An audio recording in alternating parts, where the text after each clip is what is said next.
మహాగణాధిపతయే నమః. శ్రీమాత్రే నమః. మాచిరాజ్ భక్తి ప్రేక్షకులందరికీ నమస్కారం.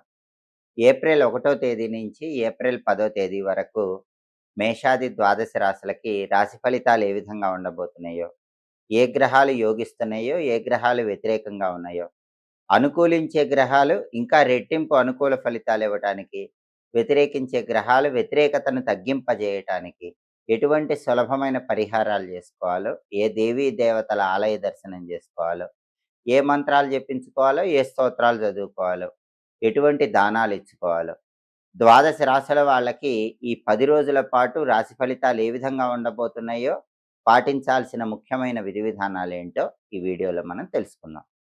తదుపరి సింహరాశి.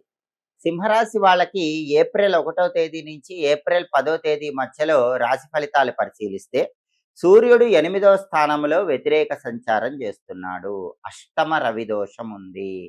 ఈ 10 రోజుల్లో సూర్యుడు 8వ స్థానంలో ఉండటం వల్ల ఏం జరుగుతుందంటే ఆరోగ్యపరంగా సింహరాశి వాళ్ళు చిన్న చిన్న ఇబ్బందులు ఎదుర్కొనే అవకాశాలు ఉన్నాయి. కాబట్టి ఆరోగ్యం పట్ల సింహరాశి వాళ్ళు ఖచ్చితంగా ప్రత్యేకమైన జాగ్రత్తలు తీసుకోవాలి. అంటే సమయ పాలన చాలా ముఖ్యం. వేళకు ఆహారం తీసుకోవటం, సరైన సమయానికి నిద్రించటం ఇటువంటివి చేయాలి. కంటికి సంబంధించి, గుండెకి సంబంధించి ఆరోగ్యాన్ని కాపాడేటటువంటి ప్రత్యేకమైన పదార్థాలు ఆహారంలో స్వీకరించుకుంటూ ఉండాలి. అలాగే ఆఫీసులో కూడా మీరెంత హార్డ్ వర్క్ చేసినా సరే సూర్యుడు 8వ ఇంట్లో ఉన్నాడు. అష్టమ రవి దోషం ఉంది కాబట్టి రికగ్నైజేషన్ తక్కువగా ఉంటుంది. క్రెడిట్ వేరే వాళ్ళకి వెళ్ళిపోతుంది. బాస్ మిమ్మల్ని మెచ్చుకోడు, కొలీగ్స్ మీకు అనుకూలంగా ఉండరు. అయినప్పటికీ సహనంతో మీ పని మీరు చేసుకుంటూ ముందడుగు వేసే ప్రయత్నం చేయండి. మంచి రోజులు తర్వాత వస్తాయన్న నమ్మకంతో ఆఫీసులో ముందడుగు వేసుకుంటూ మీ పని మీరు చేసుకుంటూ ఉండాలి. అలాగే రాజకీయాల్లో కూడా ఈ సింహరాశి వాళ్ళకి అష్టమ రవి దోషం ఉంది కాబట్టి ఒడిదుడుకులు ఉంటాయి. రాజకీయాల్లో వెన్నుపోటు పెరుగుతుంది. తండ్రి వైపు బంధువులతో కూడా కొంచెం జాగ్రత్తగా ఉండాలి. తండ్రి వైపు బంధువులు లేనిపోని మాటలు మాట్లాడటం వల్ల తండ్రి వైపు బంధువులతో కానీ గొడవలు అయ్యే అవకాశం ఉంది. కాబట్టి వాళ్ళతో ఆలోచించి జాగ్రత్తగా మాట్లాడే ప్రయత్నం చేయాలి. వ్యవసాయ రంగంలో కూడా కొన్ని ఒడిదుడుకులు అనేవి కనిపిస్తూ ఉంటాయి. అష్టమ రవి దోషం ఉంది కాబట్టి ఈ రకమైనటువంటి వ్యతిరేక ఫలితాలు ఉంటాయి. ఇవన్నీ తొలగింపజేసుకోవటానికి ఆదిత్య హృదయం వినాలి, లేదా సూర్యాష్టకం వినాలి. రోజు సూర్యాష్టకం కానీ ఆదిత్య హృదయం కానీ వినండి. అలాగే ప్రతిరోజు కూడా ఓం నమో భగవతే శ్రీ సూర్యాయ నమః అనే మంత్రం 12 సార్లు చదువుకోండి. ఓం నమో భగవతే శ్రీ సూర్యాయ నమః 12 సార్లు మంత్రం చదువుకోవటం, నానబెట్టిన గోధుమలు బెల్లంతో కలిపి ఆవుకు పెట్టడం, కేజింబావు గోధుమలు ఎర్ర వస్త్రంలో మూటగట్టి బ్రాహ్మణుడికి దానం ఇచ్చుకోవటం చేయండి. అప్పుడు అష్టమ రవి దోషం తొలగిపోతుంది.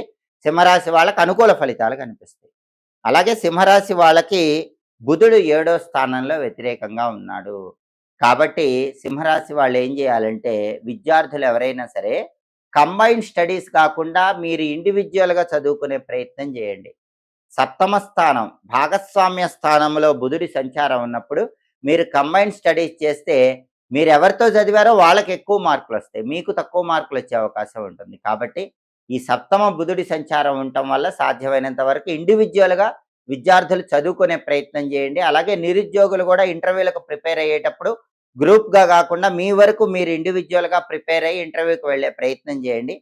వ్యాపారాలు చేసుకునే వాళ్ళు కూడా భాగస్వామ్య వ్యాపారాలు కాకుండా ఇండివిజువల్గా వ్యాపారం చేసుకోండి. మీ వరకు మీరు వ్యాపారం చేసుకునే ప్రయత్నం చేయండి. ఎందుకంటే విద్యారంగము, నిరుద్యోగులు, వ్యాపార రంగము ఈ రంగాలన్నిటికీ కూడా బుధుడు కారకత్వం వహిస్తాడు. ఆ బుధుడు సప్తమ స్థానంలో వ్యతిరేక ఫలితాలు ఇస్తున్నాడు. కాబట్టి కంబైన్డ్గా ఏది చేయకూడదు, పార్ట్నర్షిప్గా ఏది చేయకూడదు. ఇండిపెండెంట్గా మీరు చేసుకుంటే కనుక మీకు అనుకూల ఫలితాలు వస్తాయి. బుధుడు ఇచ్చే వ్యతిరేక ఫలితాలు పోవాలంటే సంకటనాశక గణేశ స్తోత్రాన్ని రోజు వినండి. అలాగే గణపతికి సంబంధించిన ఓం గూం హేరంబాయ నమః అనే మంత్రం 21 సార్లు చదువుకోండి. ఓం గూం హేరంబాయ నమః. అలాగే గణపతి షోడశ నామ స్తోత్రాన్ని రోజు విని ఆ తర్వాత పని మీద బయటికి వెళ్ళండి. బుధుడిచ్చే వ్యతిరేక ఫలితాలన్నీ తొలగింపజేసుకోవచ్చు. అలాగే సింహరాశి వాళ్ళకి శుక్రుడు 9వ స్థానంలో ఉన్నాడు, బ్రహ్మాండంగా యోగిస్తున్నాడు. ఏప్రిల్ 1 నుంచి ఏప్రిల్ 10 మధ్యలో శుక్రుడు విశేషంగా యోగిస్తున్నాడు. అది కూడా భాగ్యస్థానంలో యోగిస్తున్నాడు. అంటే 9వ స్థానంలో శుక్రుడు ఉంటాడు.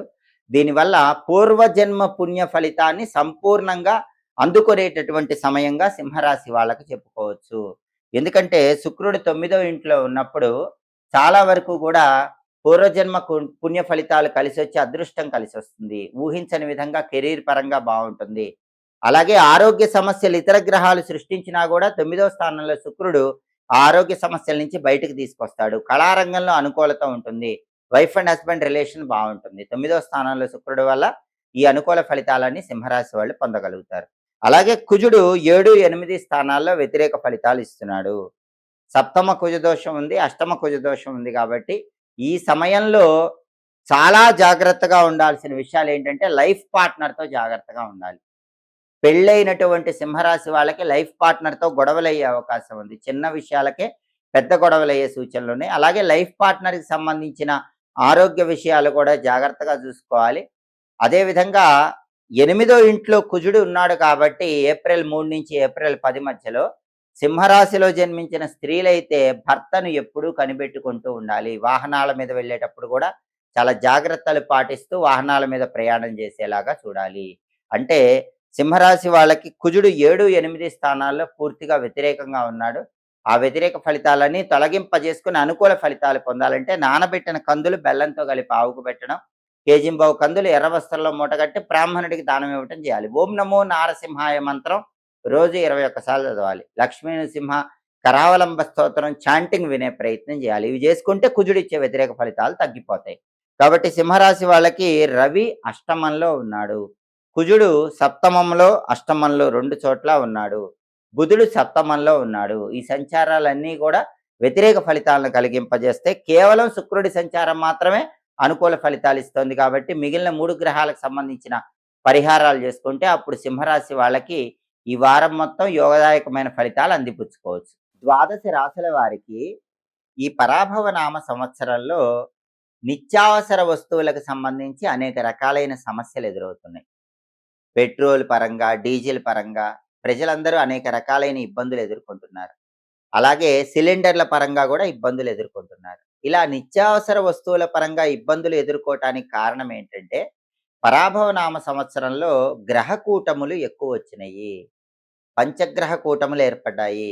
అలాగే గురువుకి సంచారంలో మార్పులనేవి ఎక్కువ సార్లు జరిగింది. గురువు అతిచారం వల్ల ముందుకు వెళ్ళటము, మళ్ళీ వెనక్కి రావటము, ఇటువంటివన్నీ కూడా పరాభవ నామ సంవత్సరంలో జరిగినాయి.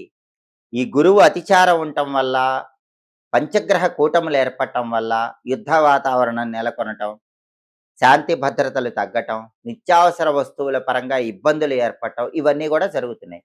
అయితే ప్రజలెవ్వరూ కూడా దీని గురించి భయపడాల్సిన అవసరం లేదు. అతి త్వరలోనే అన్ని రకాలుగా పరిస్థితుల్లో మార్పొస్తుంది. శాంతి భద్రతలు చోటు చేసుకుంటాయి.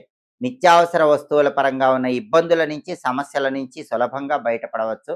అలా జరగాలంటే అన్ని రకాలుగా పంచగ్రహ కూటమి వల్ల వచ్చే వ్యతిరేక ఫలితాలు, గురువు ఎక్కువ సార్లు అతిచారం వల్ల ముందుకు వెళ్ళి వెనక్కి రావటం వల్ల వచ్చేటటువంటి ఇబ్బందులు వీటన్నిటిని అధిగమించటానికి ఏ రాశి వాళ్ళైనా సరే ఉగ్రదేవతలను ఎక్కువగా పూజించండి. ఎందుకంటే దేశ రాష్ట్ర పరిస్థితులు ఇబ్బందికరంగా ఉన్నప్పుడు గానీ, నిత్యావసర వస్తువుల పరంగా సమస్యలున్నప్పుడు గానీ, యుద్ధ వాతావరణం నెలకొన్నప్పుడు గానీ, ఉగ్రదేవతలను పూజిస్తే ఆ రకమైన సమస్యల నుంచి చాలా సులభంగా బయటపడవచ్చు.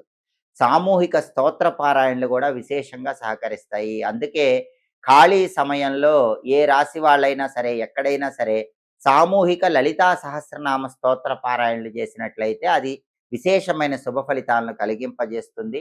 అలాగే దీంతో పాటుగా ఉగ్రదేవతల ఆలయాల్లో నిమ్మకాయ దీపాలు వెలిగించుకోవటం కూడా అనుకూల ఫలితాలను కలిగింపజేస్తుంది. దుర్గా, కాళి, మహిషాసుర మర్దిని లేదా గ్రామ దేవతలైనటువంటి పోలేరమ్మ, నాంచారమ్మ, పెద్దమ్మ, పోచమ్మ ఇటువంటి ఉగ్రదేవతల ఆలయాల్లో రాహుకాలం ఉన్న సమయంలో నిమ్మదొప్పల్లో దీపాలు వెలిగించుకోవటం మంచిది. అలాగే లక్ష్మీ నరసింహస్వామిని పూజిస్తే కూడా చాలా మంచిది.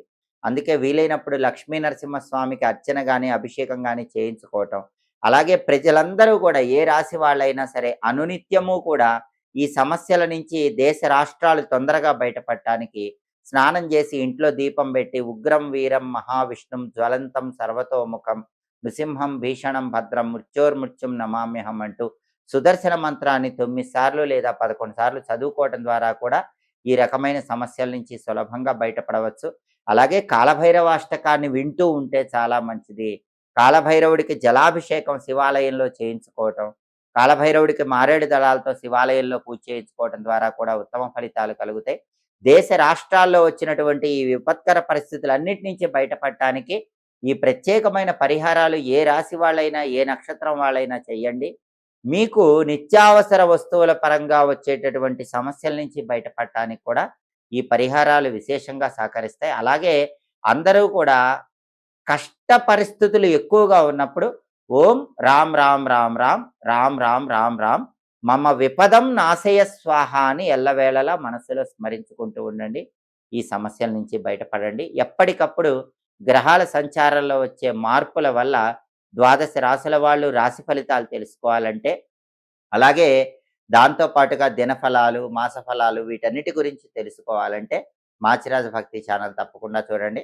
మా వీడియోస్ మీకు నచ్చినట్లయితే మా ఛానల్ లైక్ చేయండి, కామెంట్ చేయండి. మా ఛానల్ వీడియోస్ 10 మంది మిత్రులకు షేర్ చేయండి. మా ఛానల్ సబ్స్క్రైబ్ చేసుకోండి. పక్కనున్న బెల్ సింబల్ నొక్కటం మాత్రం మర్చిపోకండి. సర్వే జనాః సుఖినో భవంతు. స్వస్తి.